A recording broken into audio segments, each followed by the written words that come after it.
Olá, eu sou a Carla Benevides e este é o programa Argumento. O Congresso Nacional promulgou uma emenda à Constituição que prevê um percentual mínimo de recursos do fundo eleitoral e do fundo partidário para as campanhas das mulheres e para programas de inclusão de participação delas na política. O autor dessa proposta de emenda à Constituição foi o senador Carlos Fávaro, do PSD, de Mato Grosso, que é com quem a gente conversa agora. Senador, muito obrigada pela sua presença aqui conosco. Eu que agradeço, Carla, é uma honra falar com você, com todos que nos assistem, e ainda mais nesse momento. Estou muito feliz de conseguir aprovar e ter a promulgação da primeira PEC do meu mandato. Senador, então explica para a gente o que ela muda de fato nas candidaturas femininas. Olha, primeiro, é um aperfeiçoamento das legislações. Nós vivemos num Congresso reformista, um Congresso antenado com os anseios da população. E não é possível, nós temos a maioria das eleitoras, da maioria da população brasileira, mulheres, e ainda elas não terem efetivamente participação na política de proporcionalidade. Esse é o desafio. E eu quero aqui, antes de mais nada, já começar alguns agradecimentos ao presidente Rodrigo Pacheco, que no seu mandato vem tomando medidas importantes para dirimir essas divergências entre mulheres e homens no parlamento. Foi ele, que propôs a criação da bancada feminina e o criou. Ainda há poucos dias atrás, um projeto de lei, um PLS, que mudou o regimento do Senado, garantindo as proporcionalidades das mulheres nas comissões e também no plenário, da bancada feminina, e apoiou esse projeto de emenda à Constituição que garante recursos lá na Constituição, para que as mulheres possam fazer as campanhas eleitorais, os programas de inclusão das mulheres nas políticas. Então, fiquei muito feliz, acho que é um desafio a ser superado. Tem outras propostas ainda tramitando em projeto de lei, eu sou relator de um outro também, que visa gradativamente nós termos a paridade de mulheres e homens nos parlamentos brasileiros. E como é que fica esse percentual? Em termos percentuais, como é que fica? Quanto que vai sair do fundo partidário? Como é que fica isso? Olha, como nós já temos a obrigação legal de termos as chapas com 30% no mínimo de mulheres concorrendo, é lógico, e é isso que foi aprovado agora e promulgado na PEC, que também tenha no mínimo 30% dos recursos do fundo eleitoral para a campanha das mulheres. E avançamos mais. Nós temos obrigação legal, os dirigentes partidários, de investir 5% do fundo partidário, daí é outro fundo, em programas de inclusão das mulheres. Ele passa a ser agora facultativo de ser investido também diretamente já nas campanhas, que é onde efetivamente traz mulheres aos parlamentos. Então, e deixou de ser uma discricionalidade, uma aprovação do outro poder, que é o Poder Judiciário, que fazia a determinação, e agora foi para a Carta Magna, foi para a Constituição. Fiquei muito feliz em aprovar e ter agora recursos garantidos para a inclusão das mulheres nas campanhas eleitorais, consequentemente nos parlamentos.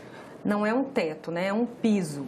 Esse percentual. Então, se o partido tiver aí mais de 30% de candidatas mulheres, esse valor aumenta. Exatamente. Se tiver, por exemplo, numa chapa 40% de mulheres candidatas, tem que ser destinado 40% do fundo para as mulheres. Se tiver metade, que é o ideal, pelo menos metade, Pelo menos metade do fundo para as mulheres, metade para os homens. É a evolução natural das coisas. E isso já vem acontecendo há algum tempo. Cara, veja, ali por 2018, nessa 16, na eleição municipal de 2016, nós tivemos 1.900 municípios, dos 5.500, 1.900 não tinha nenhuma vereadora nas câmaras de vereadores. Vejam isso. São mais da metade da população dos municípios e 1.900 municípios não tinha vereadora. Agora, com as melhorias que já foram feitas, em 2020, apenas, é muito ainda, mas 900 municípios ainda não têm vereadoras no parlamento. O que nós queremos chegar é que todos os municípios tenham mulheres nas câmaras de vereadores, na Assembleia Legislativa, todas tenham deputadas e mais do que uma deputada. Precisamos a igualdade, a paridade. E esse é um objetivo gradativo, mas tenho certeza, com aprovações como essa de hoje, promulgação como essa, legislação que estão sendo alteradas, nós vamos conseguir atingir esse objetivo. Começa a valer a partir de quando, senador, essas mudanças? Como toda legislação, emenda à Constituição, precisa a anuidade, nós tramitamos o ano passado. aprovamos aqui no Senado Federal em 2021 para valer nas eleições de 2022. Mas o parlamento, nem tudo é no tempo e na vontade que nós conseguimos.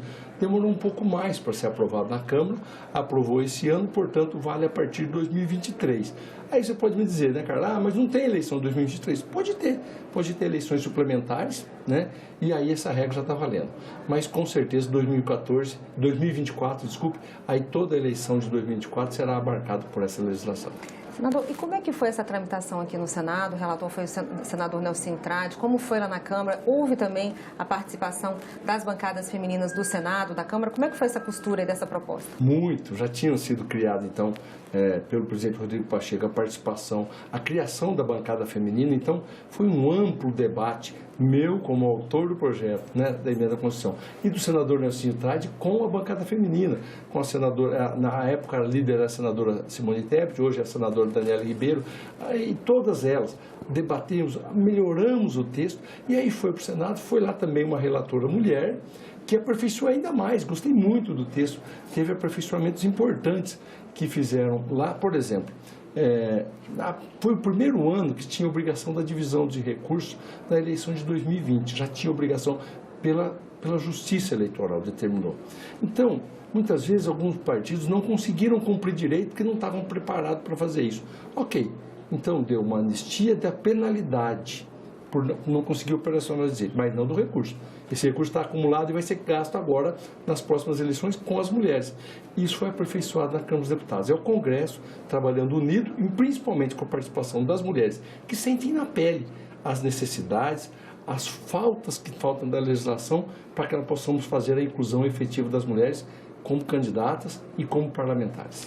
Senador, a gente sabe que o TSE, segundo o TSE,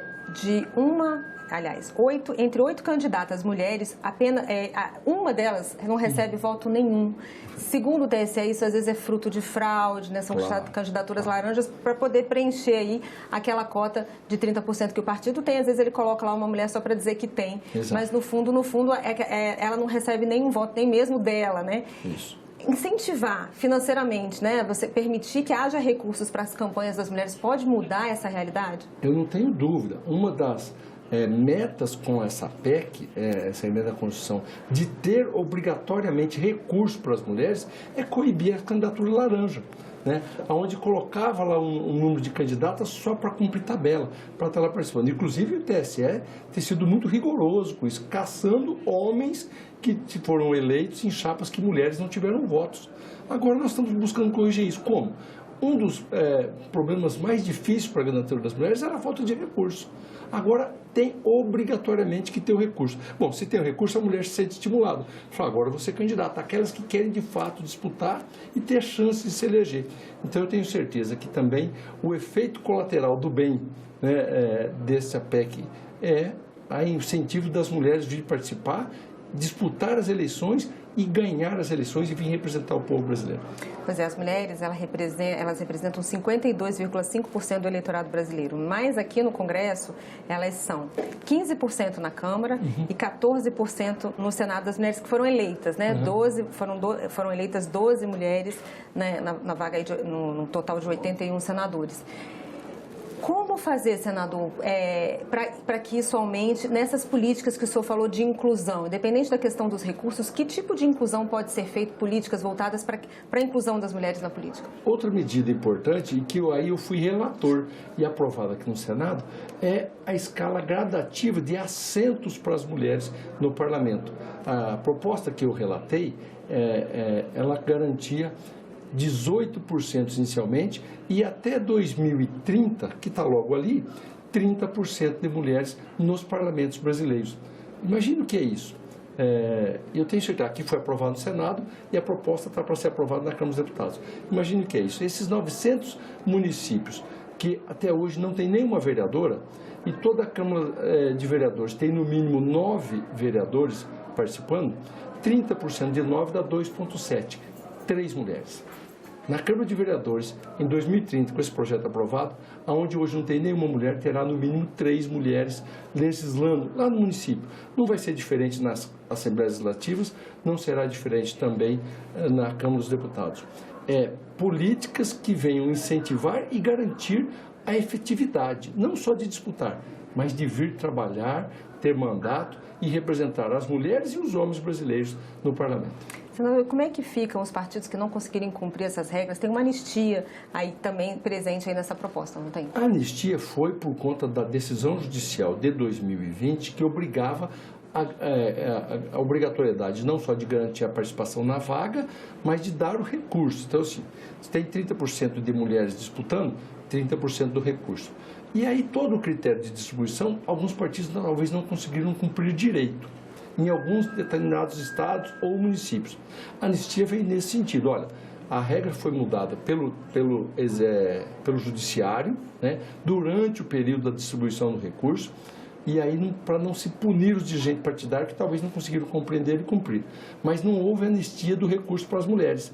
Então, aquele que não gastou, um exemplo, tinha a obrigação de gastar 100 mil com mulheres, investiu 90. Aqueles 10, ele não vai sofrer a penalidade de não ter cumprido, mas terá na próxima eleição que gastar o que já é obrigatório de 30%, mais os 10% que ele tinha que ter gasto e não gastou, e assim foi acumulativo para garantir ainda mais a participação das mulheres. Com essa emenda que foi promulgada e com essas outras propostas que estão em tramitação, no longo prazo, o senhor consegue avaliar esse percentual de participação feminina no parlamento? Ele pode subir em quantos por cento, senador? A média mundial, o ideal seria chegar aos 50%, ou 52%, que é o número de mulheres proporcionalmente tem na população.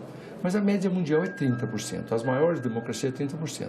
O Brasil não pode ser diferente, não pode ficar com 14% no Senado, com 15% na Câmara dos Deputados, talvez 10% ou menos. No meu estado de Mato Grosso, por exemplo, a Assembleia Legislativa do estado de Mato Grosso tem 24 assentos e somente uma mulher. A deputada Janaína Riva, ela trabalha por uns 10, né? Mas é uma. Que bom seria se fosse 4, 5, 6, no mínimo 8 mulheres, que é 30% dos 24 parlamentares. Tenho certeza que nos próximos anos teremos legislação para igualar a média mundial de 30%. Senador, muito obrigada pela sua participação e parabéns pela promulgação da sua proposta. Estou muito feliz com a aprovação dessa PEC, a promulgação, não a aprovação, né? A promulgação, e tenho certeza que nós vamos cada vez mais trabalhar junto com as mulheres para fazer políticas públicas para todos os brasileiros. Obrigada, senador. E eu agradeço a você também que nos assistiu. Esse programa já está disponível no nosso site senado.leg.br/TV e também no nosso canal no YouTube.